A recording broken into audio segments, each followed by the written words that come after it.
Hello, Gino here, and you are listening to Otherworld Connections. We live in a critical time where now, more than ever, angels and fairies, hidden forces, are bursting at the seams of the veil to work with us. They want to see us change in order to save the world and live in service to others. So join me on a journey to empowerment and enlightenment with an angelic angle and a fairy focus, looking into ways to improve our current situation, morality, archetypes, solutions for self-healing, and spiritual sciences in light of theosophy and other occult traditions. Hello, welcome back to Otherworld Connections. And today's show we are talking about bees. Yes, indeed. Bees as a way to, working with bees as a way to make otherworld connections. And I'm not talking about beekeeping. Don't know nothing about that. Well, yeah. But anyway, that's what we're talking about. All right, starting off, getting into bees. I won't do too much preamble. We are just getting into... We're going to look at this book called Spirit Unleashed, Reimagining Human-Animal Relations. And there's one thing I know about Otherworld Connections is that all animals and insects and stuff, other living beings, are an interface to the spiritual aspect of ourselves that is stifled by our lives in the way we're raised and indoctrinated and restricted, and our brain destroyed a little bit by TV, yada, yada, yada. Well, spending time with the kids helps to bring all that stuff back. And then the animals are usually the next thing that show up. Animals, numbers, colors, to provide you with all the guidance you need through synchronicities, symbolisms, symbols presented to you at moments that stick out to you, that send you a message from the other world. And that's why we say Otherworld Connections here. Angels and fairies pulling the strings of that. All right. Spirit Unleashed, Reimagining Human-Animal Relations. Anne Benvenuti's 2014 book, published by Cascade Books. Excuse me for one moment. I hope things are warming up for you there over in the USA. Things are cooling off here, down here in New Zealand. All right, we're just going to look at Chapter 3. What a piece of work is man, the thinking thing. Out-of-body experiences. Since we have been incorrect in our understanding of life by believing ourselves separate from all the other animals, it seems a worthy project to try to understand ourselves as animals. And so, I propose to spend some time focusing in for a closer look at Homo sapiens, first outlining our distinctive physiology, and then delving into our true specialization, our incredibly complex psychology. Our complex psychology is what moves us away from our bodies as the primary locus of experience and into identification with the psychological experience that we call mind. This is problematic because the body is where we live. Even when we do not recognize this simple fact, there is no other location for mind to inhabit. A little story here called The Favorite.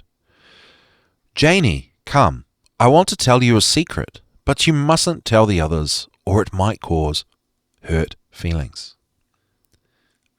Janie stopped her race to the front door and turned to her grandmother, an imposing but not impossible person.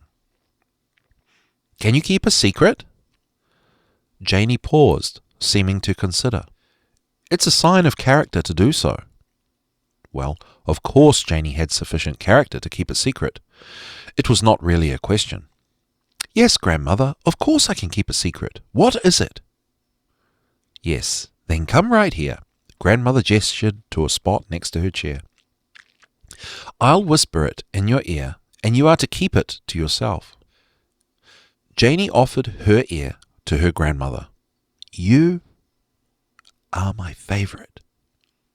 It was the good old secret, not a new one, sealed with a piece of hand-wrapped candy, snugged into the palm of her hand. Janie said thanks and got back to getting out the door with 2 sweet things tucked away, one under her tongue and one in her sense of life. She did not always like grandmother, but she always liked knowing that she was the favourite. When the old matriarch died, her secret came out. She had taken each granddaughter aside and told her that she was the favourite, adding that she must not tell the others as it might cause hurt feelings. I think God must have done the same thing with all the animals. Oh, isn't that a lovely statement? Oh. However beautiful and smart, funny and kind, inventive and virtuous, courageous and skillful, however generally gifted we are not the only best things on the earth. Not only that, we are not even the kind of thing that we have imagined ourselves to be, rational, free to choose, and independent. And I would argue that we are not spiritual in the sense of having some non-material core that can float away when the going gets rough, or even when the going quits entirely. To the extent that we have built our self-image on concepts of rationality, independence, and a presumed special place at the top of all earthly life, we have been wrong. Such core features of our collective identity may be hard to surrender, but we are not the first generation to have to modify our story, even to change it drastically when reality intrudes upon us. Claiming poetic license, I say that understanding ourselves to be God's favourite may have helped us through some very challenging times, but it is time to grow up and grasp that we are not God's only favourite. I am not saying that we do not have a soul, nor that there is no possibility of life after death, but I contend that we must start our believing from what we know, and must refrain from claims to know that we do not and cannot know, claims rooted in the way that it was taught to us, or that serve as a convenient platform from which to engage our self-interest. A God who would create all these exquisite beings merely to test our belief in something else is absurdly human, worthy of Shakespeare's pen, but at the same time too human to be anything other than a human invention. Humans, body, mind, soul, and rationalizations. I am not this body.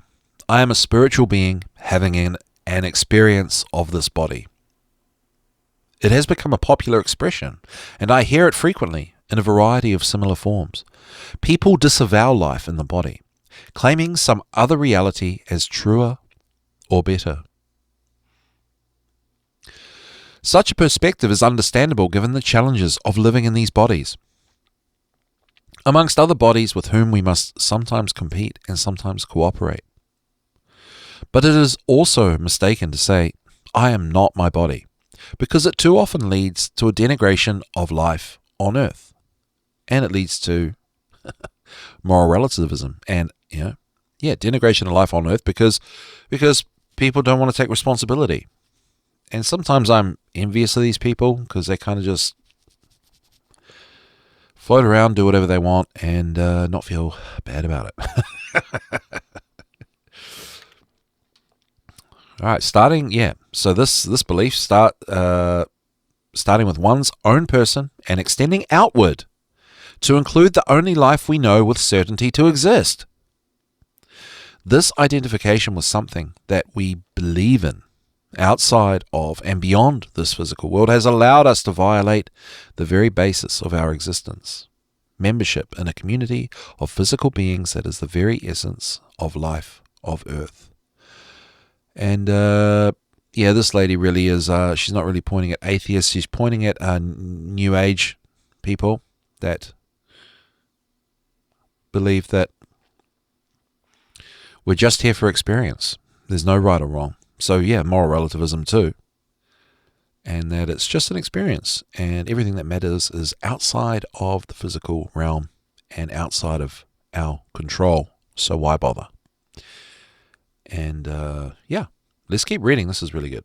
Lest it be thought that I am attempting to stake a place in the so-called war between religion and science as ways of interpreting reality or experience.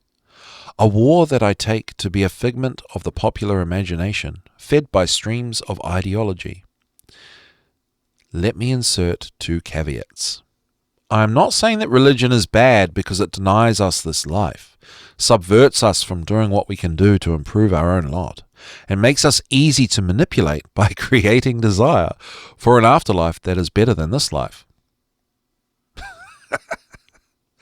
I do think there is some truth in these well-worn critiques of religion, but that is apparent to anyone who looks at the wide world of religious expression. I am also not saying science is bad because some scientists may be deemed arrogant or because they have failed to produce a technological utopia. Further observations that can be affirmed by anyone who looks at the wide world of science. What I am saying is that these 2 big systems of thought share valuing the mind and the soul, a variously defined abstract essence, while at the same time devaluing bodies that are mere containers for the abstract essence of choice, minds in the case of science and souls in the case of religions. And this is how we are controlled and manipulated, as we know. All the listeners here on Revolution Radio and the hosts know. And also another little trick that is used is combining science and religion to create hostility in the world and society.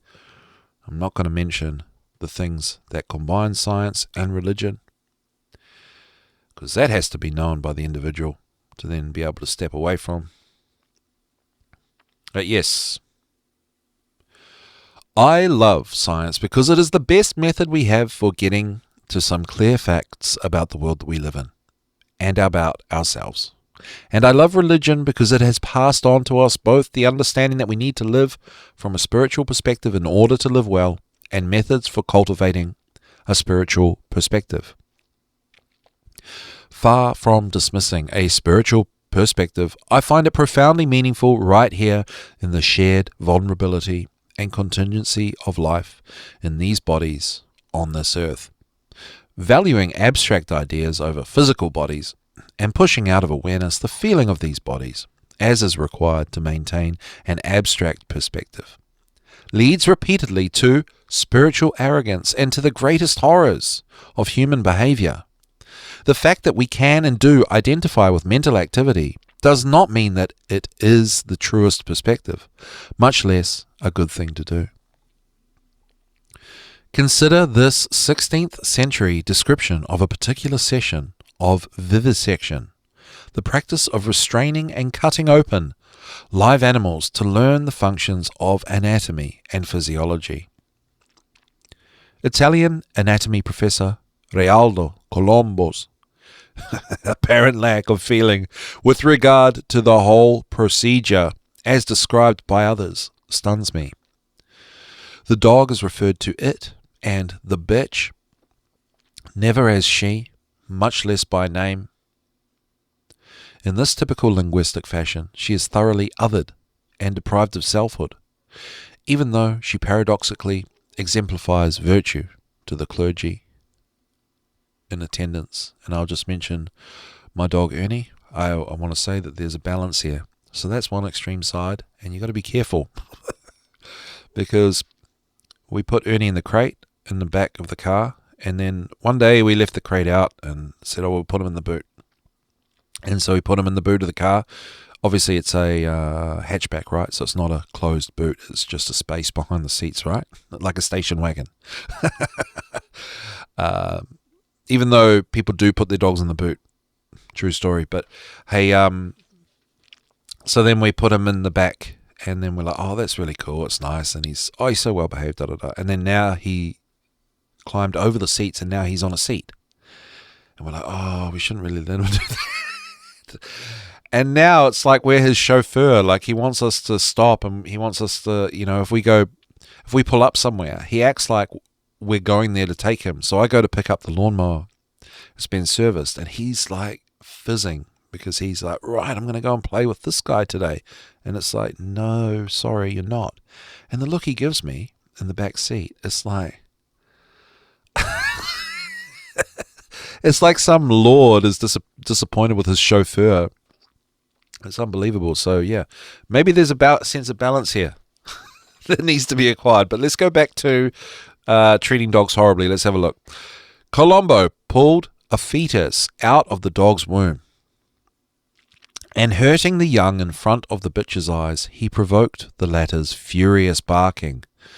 But as soon as he held the puppy to the bitch's mouth, the dog started licking it tenderly, being obviously more concerned about the pain of its offspring than about its own suffering, which is actually an ancient Eastern philosophy that is a tenet of traditional martial arts.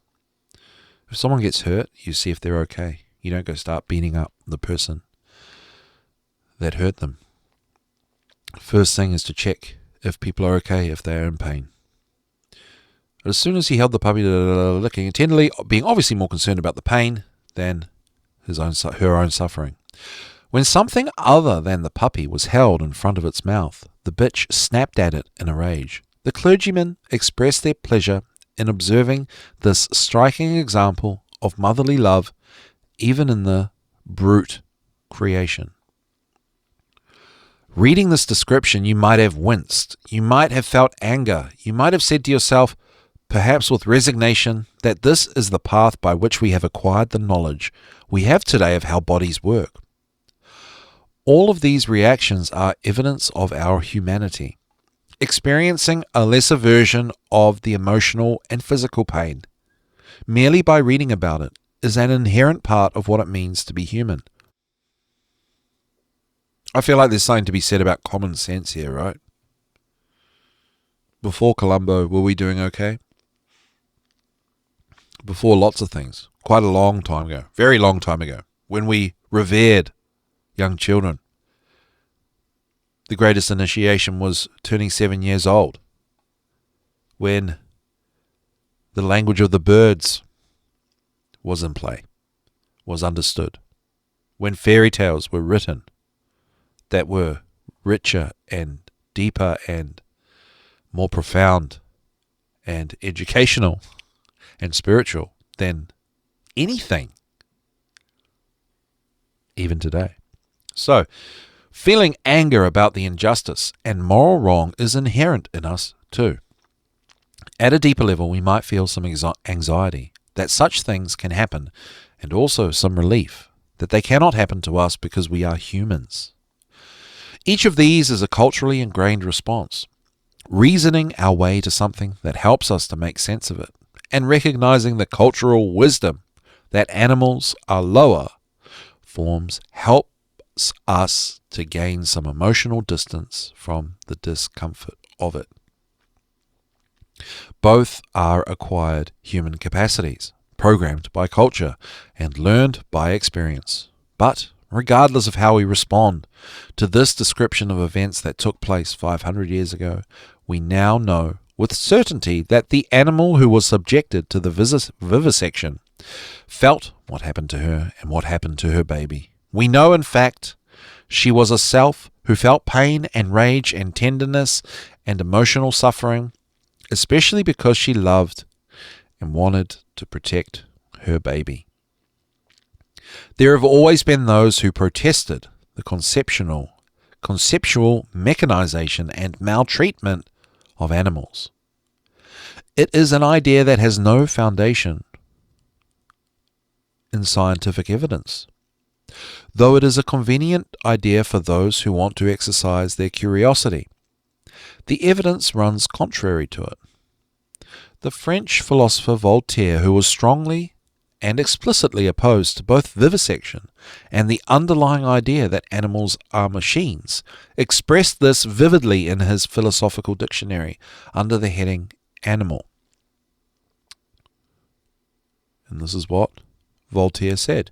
What a pitiful, what a sorry thing to have said that animals are machines bereft of understanding and feeling, which perform their operations always in the same way, which learn nothing, perfect nothing. You judge that I have experienced the feeling of distress and that of pleasure, that I have memory and understanding. Bring the same judgment to bear on this dog which has lost its master, which has sought him on every road with sorrowful cries, which enters the house agitated, uneasy, which goes down the stairs, up the stairs, from room to room, which at last finds in his study the master it loves, and which shows him its joy by its cries of delight, by its leaps, by its caresses. Barbarians seize this dog, which in friendship surpasses man so prodigiously. They nail it on a table, and they dissect it alive in order to show the mesenteric veins. You discover in it all the same organs of feeling that are in yourself. Answer me, machinist. Has nature arranged all the means of feeling in this animal so that it may not feel? Colombo, the apparently alexithymic vivisectionist of record, died in 1559. Voltaire wrote his protest in the 1750s, 2 centuries later. Between these two dates came the life and work of René Descartes. How out of body became the norm.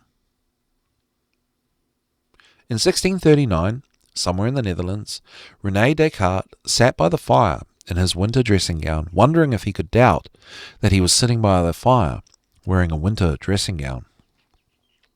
Sometimes I wonder whether Monsieur Grat, his little dog, was there with him. I am fairly certain that, had he consulted Monsieur Grat, he would have gotten direct guidance that it was more important to go for a walk than to sit by the fire, obsessing over something so unresolvable as the relationship between minds and bodies.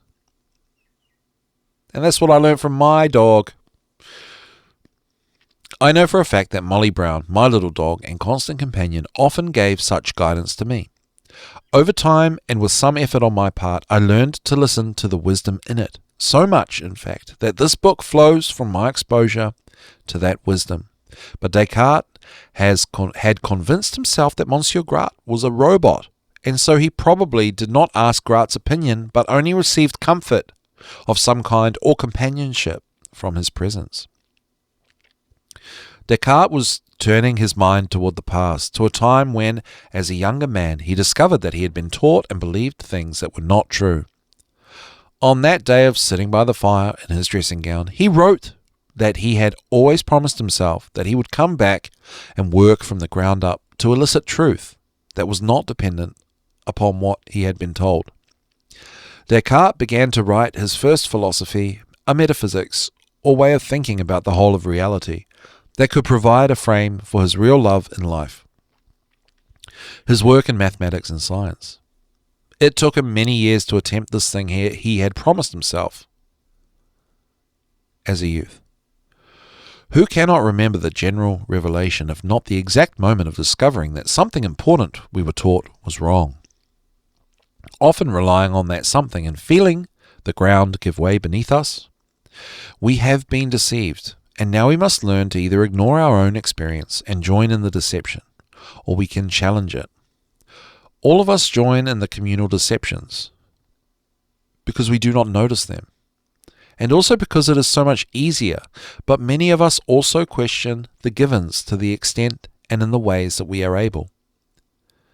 Descartes was motivated by love of science.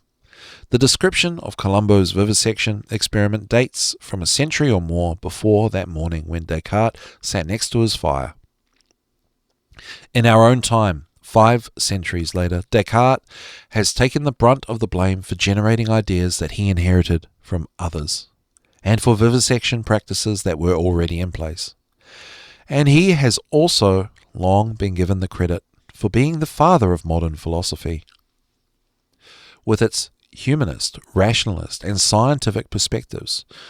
However, as I noted in discussion of the meme of human distinctness and superiority, the sequence of ideas that leads to our disembodiment perspective goes back to Aristotle, even if the disembodied perspective is not one that Aristotle took or that he would have approved. Still, Aristotle did say that only humans are rational, and in our rationality, like God, who logically must be timeless and abstract. Consequently, in our godlikeness, we too have potentially eternal souls. Alright, so yeah, a bit of a, greasing the wheel there. Alright, so, law of vibration. We're all connected to all living beings. We are spiritual beings. We have a soul. I think once you know those things, kind of common sense fills the blanks. And this is Gino from Otherworld Connections and The Secret Kindergarten. Thank you for tuning in to Revolution.radio, the #1 listener-supported radio station in the whole world. So please help support our efforts and airtime by visiting the station's donation section on our website, revolution.radio, which show the following ways to pay. You can become a patron. You can pay through DonorBox. You can make a direct payment in North America only. And there is cryptocurrency ways to pay. So yeah, and you can also get advertising, a banner page on the homepage for a paltry sum of $20-something per month. All right. So I did say we're going to talk about bees. I spent half an hour not talking about bees, but have I? Have I really not? Based on what we talked about, we have been talking about bees. We've been talking about ourselves. So what of bees connects us with ourselves? Let's have a look at, first, some news. That doesn't explicitly answer that question, but we will answer that. So this is from thehighwire.com. This was published 1 week ago. So this is hot off the press, guys. Guided by Earth's magnetic field, bees suffer mysterious, catastrophic loss. 1 in 3 bites of food consumed by every person in the country depends on pollinators, bees, to come to fruition. You see the pun there? Yet, commercial beekeepers have reported that, on average, they lost 62% of their bee colonies from June 2024 to February 2025. Yeah, okay, so okay, let's not scratch that itch just yet. That means 11 million colonies were lost from late summer through winter, accounting for 41% of the total bee colonies in the United States. Experts have no idea what is causing the loss of these fantastic creatures who navigate using the Earth's magnetic field and are sensitive to electromagnetic fields, EMFs, and warn a catastrophic loss could happen again. They wrote in the article, by the way.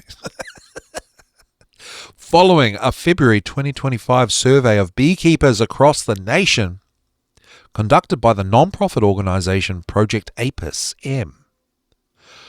Over a dozen academic and government scientists have now convened to search for the cause. As reported by USRTK, the survey results are similar to data reported in 2024 by the USDA, which has reported bee colony losses ranging from 933,000 colonies, these are colonies we're talking about, to nearly 1.3 million colonies from July through March for the last 10 years. Danielle Downey, Executive Director of Project APIS M, remarked that she feels certain those numbers underestimate the actual losses. In August 2024, Chris Hyatt, the president of the American Honey Producers Association, the AHPA, spoke of the devastating losses, stating, "It's so hard to keep them alive. We just expect we're going to lose 40 to 50%. Over the last 20 years, it gets worse and worse. It seems like it doesn't matter what you do to try to keep the bees alive."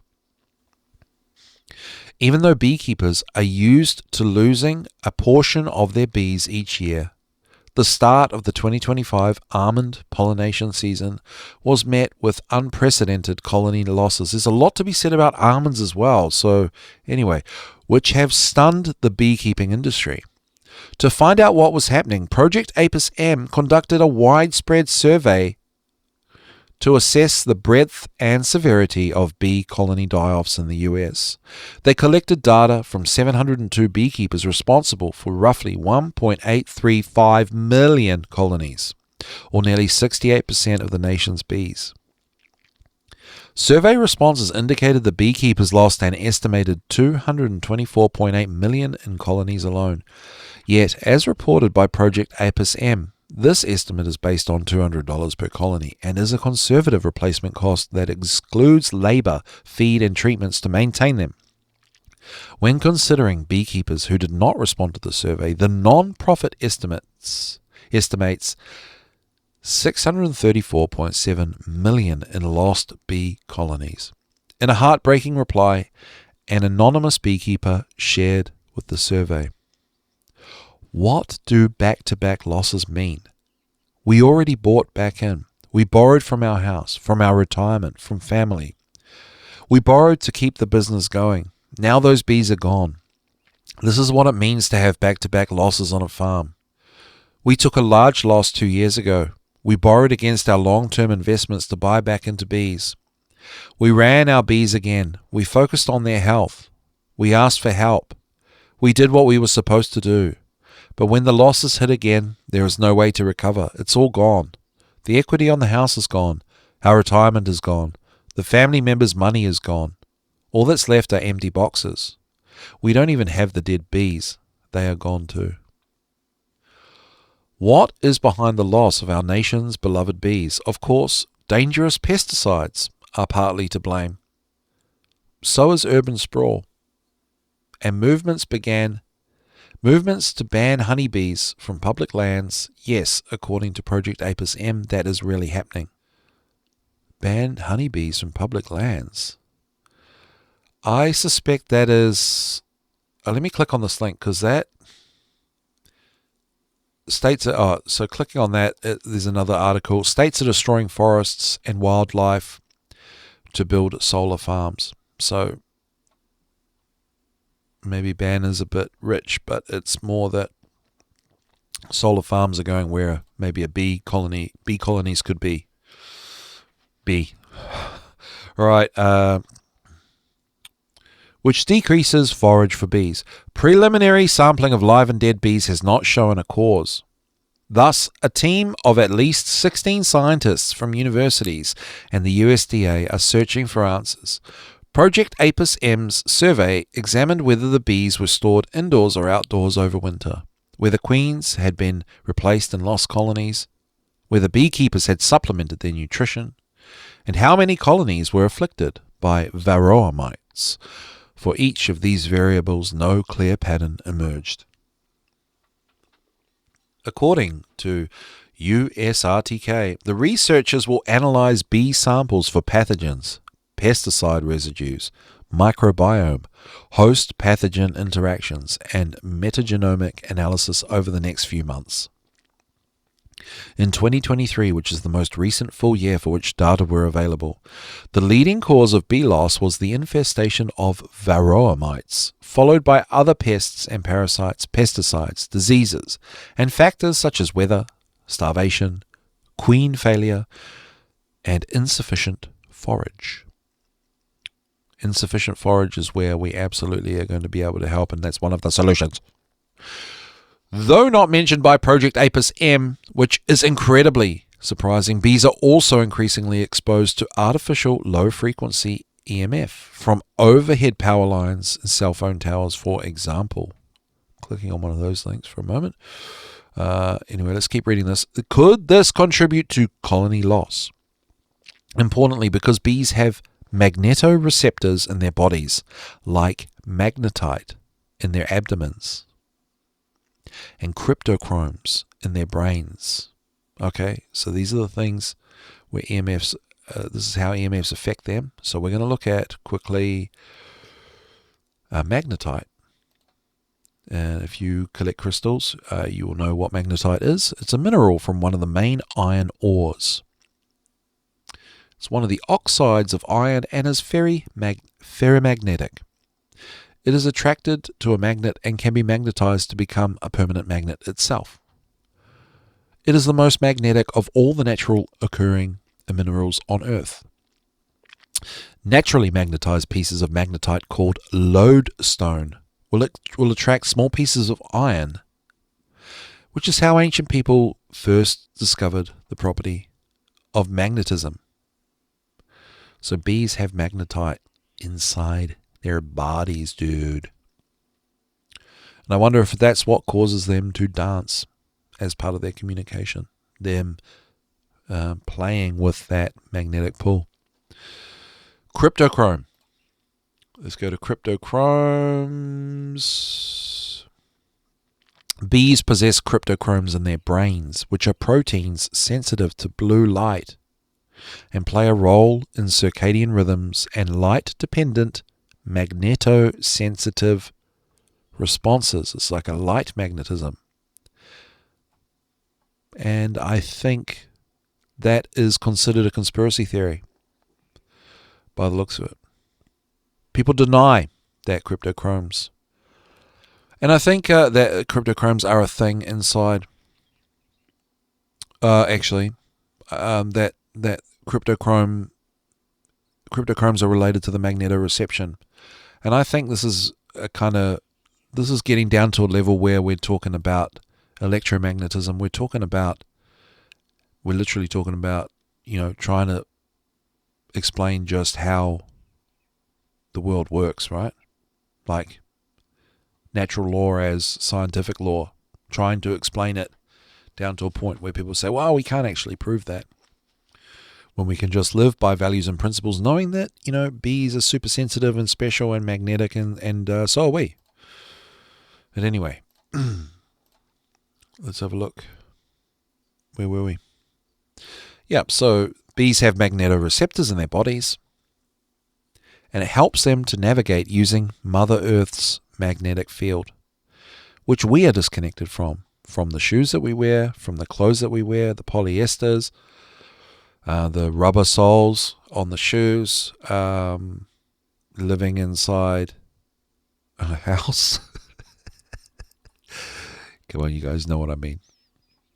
But if you live in the city, you can go barefoot on the concrete, and generally you're going to be pretty good. You're going to be earthed.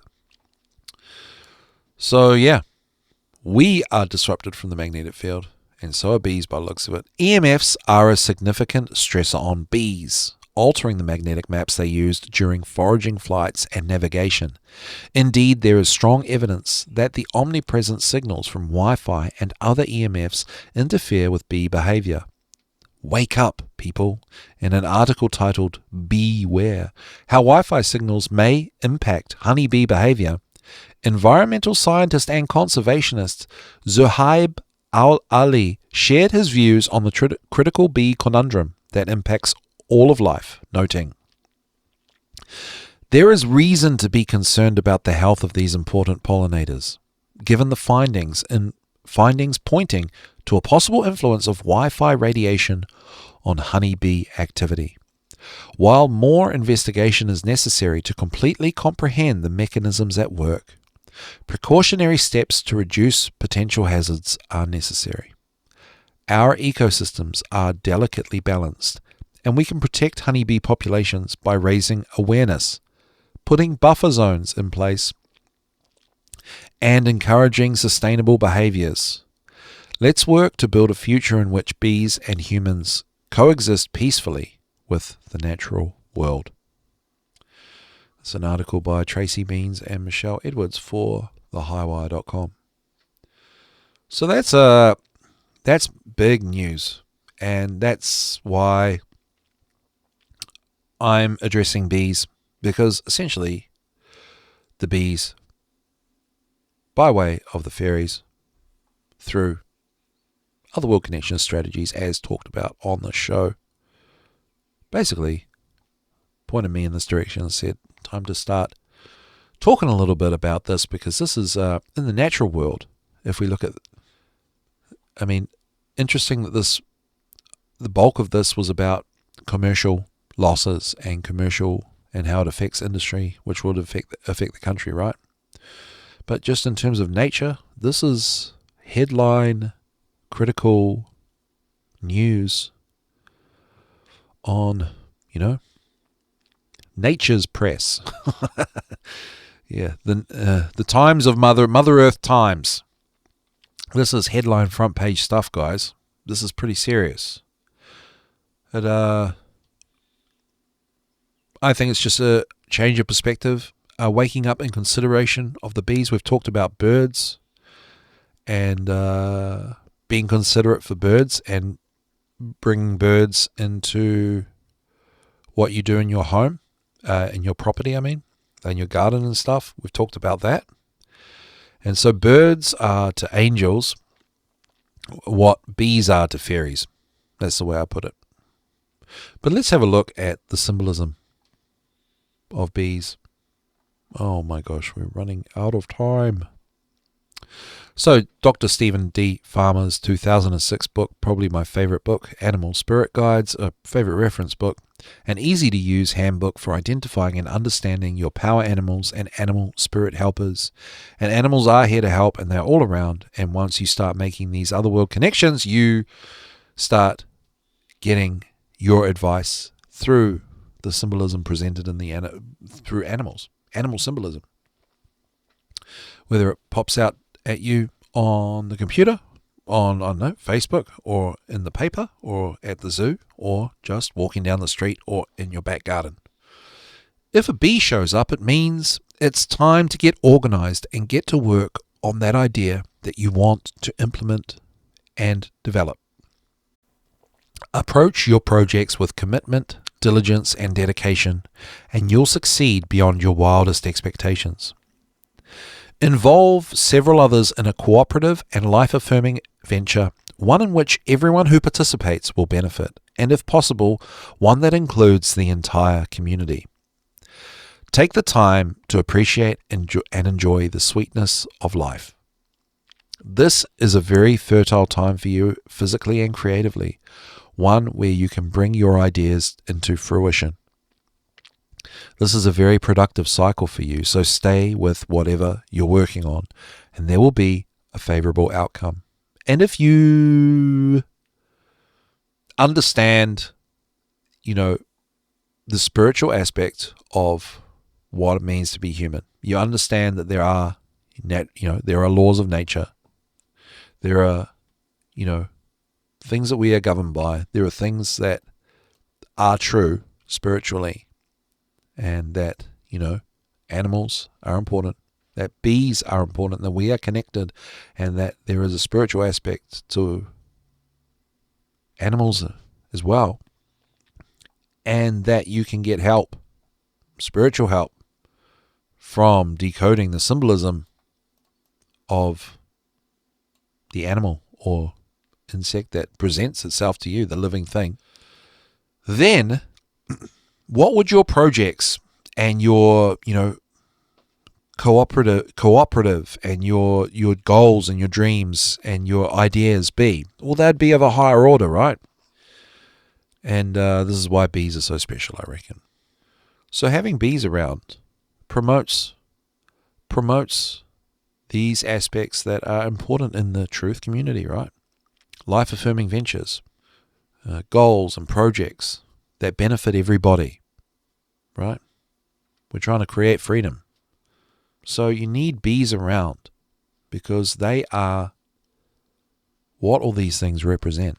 They are the embodiment of that.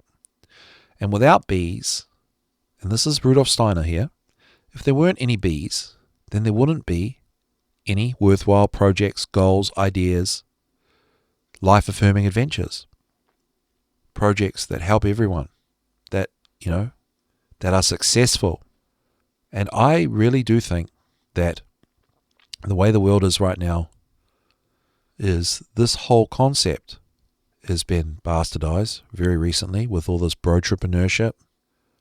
And it's not a coincidence that the bees are dying off as I see worthwhile community projects, ideas, just people being themselves, wanting to make a change, understanding how the world works in terms of what's important to create freedom, and coming up with these things, ideas, and then succeeding. That's becoming less and less and less and less. And so the bees will become less and less and less. And that is natural law. As one suffers, all suffer. We have 3 minutes left. I'm going to. This book's called OMFG Bees. Let's look at the first section, the first chapter, People Who Don't Like Bees. I know I said we were going to ignore them, but in hindsight that seems unfair. I myself have some mixed feelings about nature. While I do mostly enjoy it, if I'm honest, there are parts that I really like, and some that I don't really care for.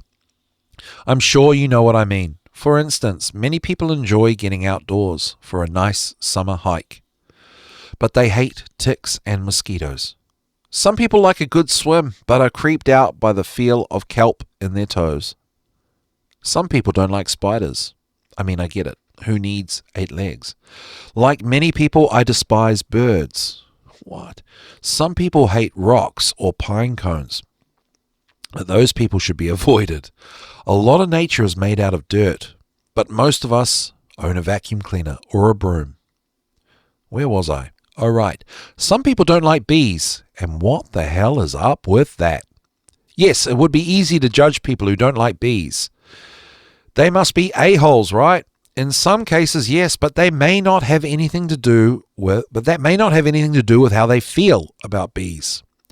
My theory is that most individuals who say they don't like bees are actually decent people who just had a very bad experience with a bee, or they are allergic. So therefore their fear of pain and death is heightened when bees are nearby.